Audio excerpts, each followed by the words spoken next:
ამ დაუწყებდით ამ თემაზე ლაპარაკს, უნდა იცოდეთ ერთი რამ. ისტორიაში ყველა ომის მიზეზი არის ან ტერიტორიების დაპყრობა, ან პოლიტიკური კანონის გაფართოება და რა თქმა უნდა ფულის გაკეთება.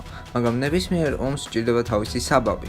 პუტინმა რაც არ უნდა თქვას, ყველამ ვიცით, რომ პუტინს ომის დაწყება უნდა, რომ ტერიტორიები გააფართოვოს, თან უკრაინის ტერიტორიები მდიდარია სხვადასხვა რესურსებით და რა თქმა უნდა თავისი პოლიტიკური გავლენა გაზარდოს მსოფლიოში. ამ კითხვას პასუხი რომ გავცეთ თუ რატომ დაიწყო ომი პუტინმა, არ არის საჭირო რომ სხვა ინფორმაცია გადავამოწმოთ. საკმარისია უბრალოდ მოусმინოთ პუტინს, რომელმაც თვითონ გამოაცხადა, რომ რუსეთი იწყებს სპეციალურ ოპერაციას უკრაინის წინააღმდეგ იმის გამო, რომ უკრაინას უნდა ნატოში შესვლა. პუტინი ამტკიცებს, რომ ნატო შეპირდა საბჭოთა კავშირს, რომ აღმოსავლეთის არ გაფართოვდებოდა, მაგრამ ნატომ მოატყუა რუსეთი, იმიტომ რომ უკვე თითქმის მთელი აღმოსავლეთ ევროპა ნატოშია და რუსეთს არ უნდა ნატოს ჯარისკაცები თავის საზღვართან და იძულებულია ომი დაეწყოს უკრაინასთან.